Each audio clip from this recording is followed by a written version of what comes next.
Record statement record की जा सकती है, लेकिन पुलिस ने मुझे नहीं लगता कि बुला करके कोई स्टेटमेंट रिकॉर्ड होगी। ये तो जब माननीय अदालत 156(3) में ऑर्डर करेगी एफआईआर दर्ज करने का, दो हालात हैं। या तो माननीय अदालत 156(3) में अगर माननीय अदालत को यह लगता है कि पुलिस ठीक काम कर रही है या आगे कर सकती है, तो वो 156(3) में ऑर्डर दे सकता है कि आप एफआईआर दर्ज करिए और इसको अरेस्ट करके पेश करिए। या फिर अगर कोर्ट को लगता है कि पुलिस इसमें एफआईआर भी दर्ज कर लेगी, तो मजीद आगे मुझे नहीं लगता कि ये कार्रवाई करेगी, क्योंकि इनकी अब तक नहीं की तो आगे क्या करेगी। तो उन हालात में कोर्ट बिना एफआईआर दर्ज करे कहती है कि आप डायरेक्ट एविडेंस हमें दीजिए और अपनी गवाही कीजिए, सारे सबूत पेश कीजिए, और कोर्ट डायरेक्ट उसको समनिंग करेगी, उसको जमानत करानी पड़ेगी और दोबारा फिर गवाही होगी, उसके बाद कोर्ट उसको सजा करेगी। जबरदस्त। कोर्ट डायरेक्ट कर सकती है, बिना एफआईआर के कोर्ट को पावर है, डायरेक्ट भी कोर्ट इसमें इनिशिएटिव ले सकती है और इसमें कार्रवाई कर सकती है। 27/5 को वो अदालत में पेश होगी, 101 पेश होगी, और उससे पहले अगर कोई जो 156(3) में जो धाराओं में चल रहा है, तो फिर उसको उससे पहले भी अगर एफआईआर होती है तो उसको पकड़ के कोर्ट में पेश किया जाएगा। लेकिन 27/5 को तो वो जो है वो 100% जो है ना कोर्ट में पेश होगी, उसको होना ही पड़ेगा। नहीं होगी तो कोर्ट इनिशिएटिव लेगा उसका, वन साइडेड एक्स पार्टी। मेरा सहन और मेरा मानना तो ये है, क्योंकि ये मैटर जो है रिलेटेड टू पाकिस्तान है, रिलेटेड टू गुलाम हैदर है, जो कि भारत का निवासी नहीं है, वो पाकिस्तान का निवासी है, और भारत में उसको मुफ्त में लड़ने पड़ रहे हैं। तो ये एक बहुत बड़ा एक असमंजस की स्थिति है। कोई भी अधिकारी है वो पाकिस्तान का नाम देखते ही पहली बात तो कुर्सी से 2 फुट ऊंचे उछल जाता है। मैंने कोई भी एप्लीकेशन आज तक इस एक्सपेक्टेशन के साथ नहीं दी कि मेरी एप्लीकेशन पे ये अधिकारी 100 के 100% उतरेगा। नहीं, मैं वकील हूं, मैं कोर्ट से मैं कैसे लीगल प्रोसीडिंग को अडॉप्ट करके अपना काम किया जाता है मैं बाखूबी जानता हूं। लेकिन मेरा जो इनिशियली प्रमा फेसाई जो फर्ज है वो मैं लिखित रूप में देके उनको बाउंड करता हूं कि ये ग्रीवेंस है, अब आपकी रिस्पॉन्सिबिलिटी है। अगर आप अपनी रिस्पॉन्सिबिलिटी को नहीं पूरा करोगे तो मैं फिर कोर्ट के द्वारा, ऑनरेबल कोर्ट के द्वारा अपनी इस जायज मांग को वहां रखूंगा और ऑनरेबल कोर्ट मेरी सुनेगा। और जो अधिकारी मुझे लगेगा कि ये अधिकारी हद से ज्यादा अपनी पावर का मिसयूज कर रहा है या गलत चलेगा, तो फिर मैं उस अधिकारी के खिलाफ 166 और दूसरी धाराओं में भी कंप्लेंट फाइल करूंगा, जहां पर अगर कोई अधिकारी अपने कर्तव्य से, अपनी ड्यूटी से हट करके कोई कार्य करता है और सरकारी चीज को अंजाम नहीं देता, तो उनको 3 साल से 5 साल तक की कैद का प्रोविजन है। तो फिर मैं वो अडॉप्ट करूंगा। लेकिन मैं ये नहीं चाहता कि मेरे हाथ से कोई अधिकारी रगड़े में आए, या वो कानूनी रूप से रगड़ा जाए, या उसका नौकरी खराब हो जिसका असर उसके बच्चों पर पड़े। मैं ये चाहता हूं कि जो कानूनी रास्ता है, जो आप लीगल प्रोसीजर है, आपको कहीं का भी है, चाहे वो इंडिया का है, कहीं का भी है, एक कानून का वायलेशन किया है तो आप अपना काम कीजिए। आगे कोर्ट ने देखना है ये चलना है कि नहीं चलना, क्या होना है क्या नहीं होना, आप अपना फर्ज निभाइए ना। तो मैंने बल्लभगढ़ जो मैंने एप्लीकेशन दी है, वो एसएचओ बहुत अच्छा आदमी है, जो अब तक मैंने देखा है, रसीद भी उसने दी है, पानी भी उसने पिलाया है, चाय भी पिलाई है, इज्जत भी की है।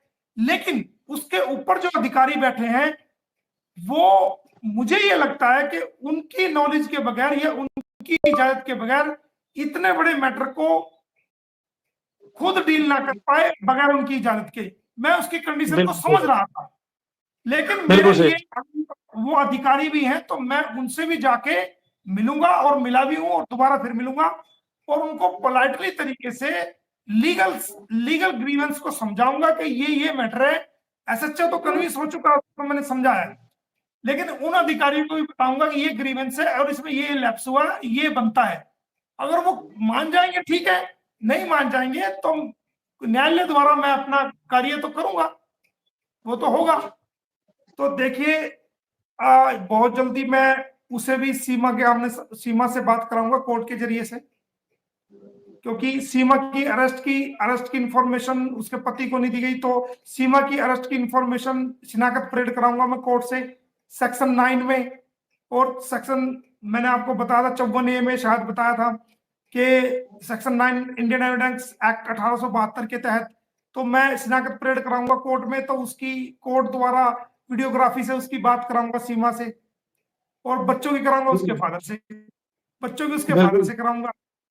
मेरे पास है कानूनी कानूनी बिल्कुल सही रास्ता बात है, है, और बहुत बिल्कुल जल्दी सही होगा बात। देखा, बहुत जल्दी, सर बहुत जल्दी जल्दी सर होगा। एपी सिंह भी हमारा वकील साथी है, हमारा भाई है, सीनियर अधिवक्ता है और समझदार भी है, लेकिन वो भटक गया है, वो ना रास्ते से भटक गया है। तो अगर सबसे वो आना शॉर्ट, चाहता, अगर अगर एपी सिंह आना चाहता है तो वेलकम। हम कहते हैं कि भाई आप हमसे उम्र में बड़े हो सकते हैं 1-2 साल, या छोटा तो क्या होगा, उम्र में बड़ा ही होगा वो। तो सफेद आपके भी सर पे आ रहे हैं, मेरे भी सारे सफेद, और दाढ़ी भी सफेद हो चुकी है। तो भाई देखो, आप भटक गए हो, आप हमारे भाई हो, हमारी आपसे कोई जाति दुश्मनी नहीं है, अभी भी टाइम है। अगर कोई एफआईआर आपके खिलाफ दर्ज होगी पोस्को में, या जो हमने कार्रवाई की हुई है, तो आपके लिए बड़ी मुश्किल कानूनी रूप से हो सकती है। आप हमारे वकील भाई हो, हम हमारे लिए सम्मानित हो, हम आज भी आपका सम्मान करने के लिए तैयार हैं, लेकिन आपको ये गलत बातें और गलत रास्ता छोड़ना पड़ेगा। और जो बची, जो आपने जो निर्भया कांड में जो समाज के सामने आज तक लोगों के अंदर नफरत है, उसको आप, उस नफरत को आप इज्जत में बदल सकते हो इस केस के द्वारा, अपनी इंसानियत और अच्छाई दिखाकर। लेकिन मैं आपके माध्यम से ये ऑफर दे रहा हूं कि अभी भी वक्त है, आप जो है संभल जाओ, ये कोई धमकी नहीं।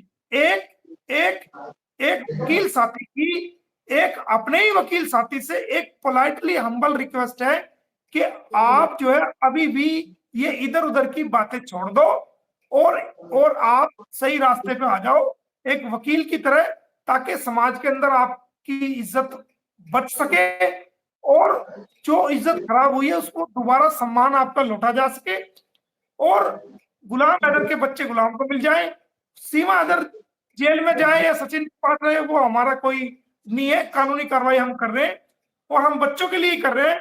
अगर बच्चे ये हमें नहीं देगी तो हमें इसको जेल कराना हमारी मजबूरी है, हम इसको जेल कराएंगे ही कराएंगे। ठीक है, जिंदाबाद सर, बिल्कुल सही हाँ। बात। अगर वो सीमा सचिन के साथ रहना चाह रही है या कहीं भी रहना चाह रही है तो उसकी मर्जी, हमें तो उसके बच्चों से मकसद है, आप उसके बच्चे दीजिए।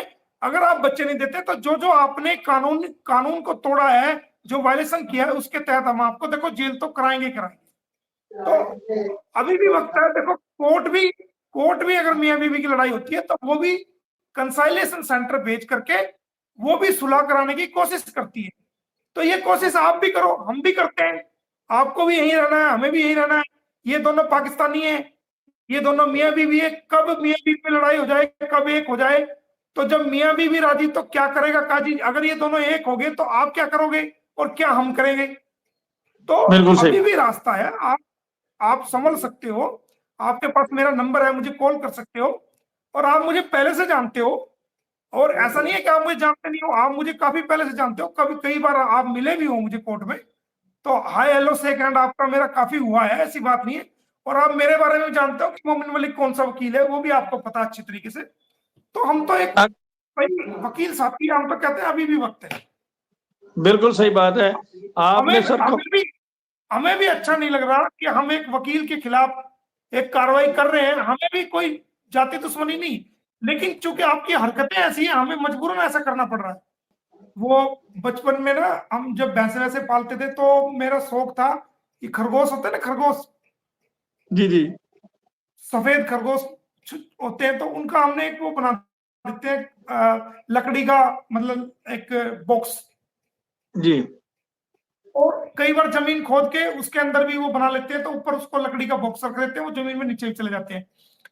तो वो, और जो ये कुछ डॉगी के बच्चे का भी मुझे शौक था। हमारे यहाँ एक बिच थी, उसके वो कई बार वो जो ना, जैसी वो बोन करती थी बहुत सारे बच्चों को, तो वो 5-7 बच्चे होते थे, काफी बड़ा घर था, है अब भी।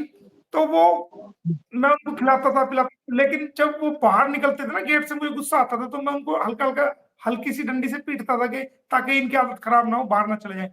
तो जैसे ही मैं कोर्ट से वैसे या कहीं स्कूल से कॉलेज से आया, तो वो मुझे देख के फटाफट उसके अंदर घुस जाते थे।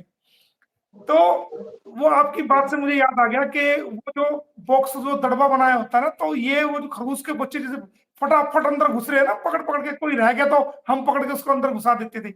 लीगली तौर से हमने इनको घेर लिया है, ठीक है। और ये कह रहे थे ना हमारा आप बाल नहीं बिगाड़ सकते। अरे भाई, हमें आपके गंदे बदबूदार बाल की क्या जरूरत है, ये बताओ।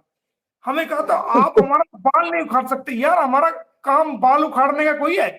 हमारा काम तो जेल में डालने का और जेल से निकलवाने का काम है। भाई, किसी को जेल की रोटी खानी है, जेल के अंदर पहुंचा देंगे। किसी को घर की रोटी खानी है, जेल से बाहर निकाल देंगे। हमारा बाल उखाड़ने का काम कोई है? और ऐसा गंदा बदबूदार बाल, तौबा तौबा तौबा, दूर रहे तो ठीक है। हम क्या करेंगे बाल का? हमारा क्या मतलब? हम क्यों